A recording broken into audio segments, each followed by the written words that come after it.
Okay, Kush iPad and how to fit it to a one-wheel XR.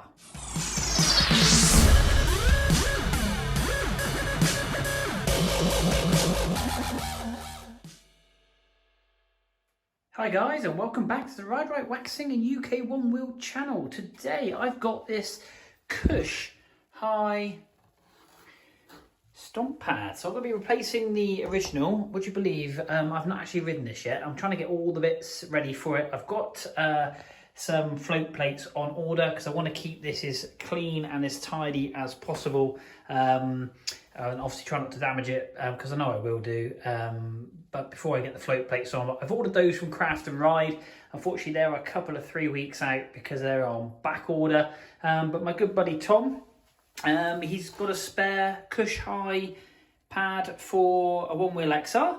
So I'm going to attempt to fit this. And I thought, well, I'll do a video, stick it on my channel. So if anybody wants to know how to do this, they've got a bit more of an idea. I'll put it on time lapse and I can talk it through if need be. What he's also lent me, just to get me out riding, because I'm going to go out today, is some second-hand float plates that he's used on his. As you can see, they're pretty well battered. They're well used and well worn, but what it will do is I'm going to clean these up and then I'll get them stuck on my one wheel just to give it that bit of protection before my new float plates turn up. So that there you'll just see later, unless I need to clean those when fitting this with the screws that are on there. Hopefully the video will explain all. So anyway, enough chatting, let's get into this. Okay, so Kush iPad, obviously never fitted one, don't really have a clue what I'm doing, but I'm going to work this out and I thought I'd take you along on the journey. First off, obviously kind of rubbery, so it's going to be a lot softer underfoot. That grip tape is extremely aggressive, which is good. Obviously we've got the holes here, those holes, but we've got two additional holes here, and I don't think it's like grip tape on a skateboard where you go over, so it'd be interesting to see what screws. It most probably will be the screws from under here maybe that hold the bottom of the fender on. But anyway, I'm going to pop you in time lapse. I'm going to work my way through it and then I'll necessarily talk you through how it's done, but hopefully you can see how it's done from the time lapse. So let's get into this.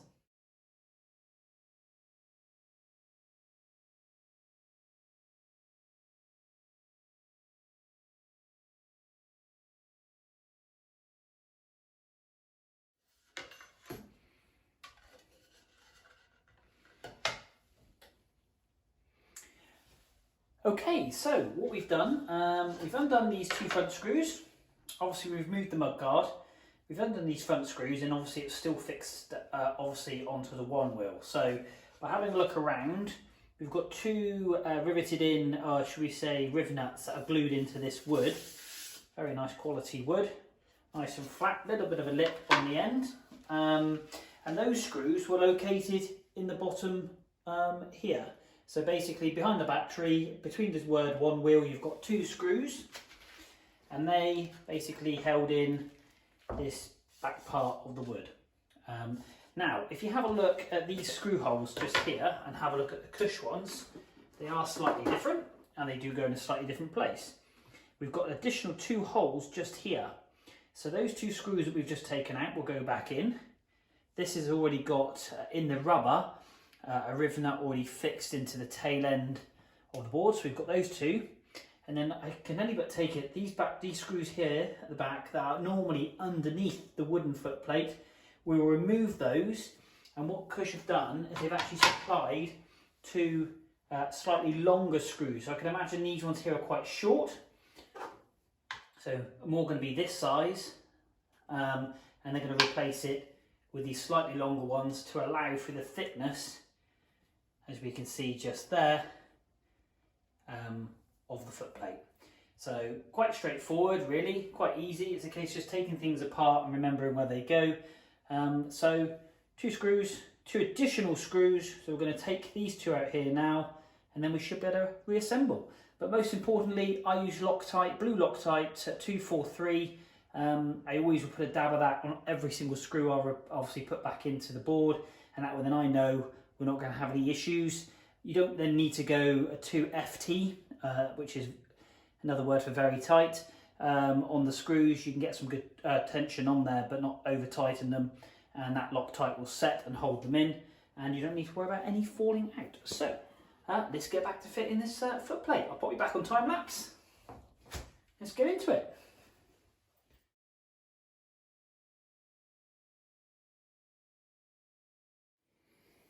Okay, I was going to pop you on time lapse, and then I thought just have a quick tighten up of these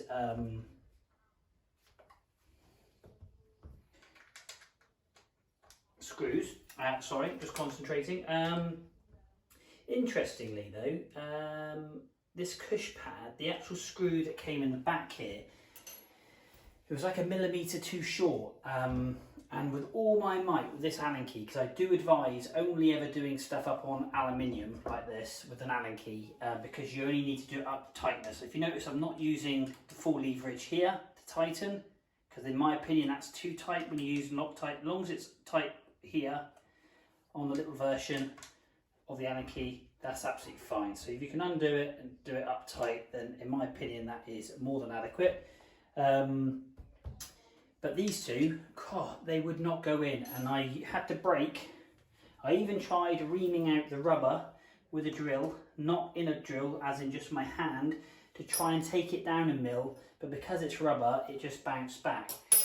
So I did actually have to use, unfortunately, very, very, very low speed just to put a little bit of downforce in to be able to get the screw to catch extremely slowly and push that screw into the rubber. Which now it's all nice and tight. So these two upper screws, if you are going to do it, just again, that's why I always loosely fit. Opposed to screwing everything down and finding out that something doesn't line up. When it's all loose, you can move things around and you can locate the holes easier. So they were the first two I started with, but unfortunately I did have to put a lot of pressure because the Allen key just wasn't cutting it. Obviously the bottom ones also, they're now all done up.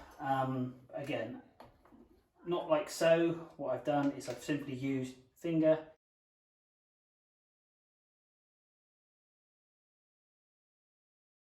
nice and tight. Obviously we've used a Loctite on there as well.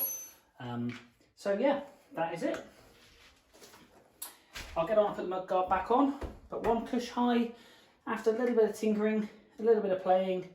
But again, hopefully that is a useful little tip. Just have a little power drill, but again, extremely, when you do it, extremely slow speeds, nothing, you don't want to be doing any of that, because that's when you're going to start stripping things and having to buy new bits and bobs. And that goes straight into the battery, so that's one thing you do not want to strip the thread on. So hopefully, like I say, that's all down nice and tight. We'll get the mudguard on there and I'll show you the final finish. Let's get back to it.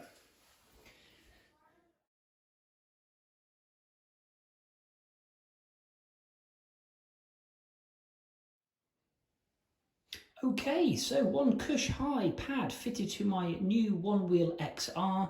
Out with the old, in with the new.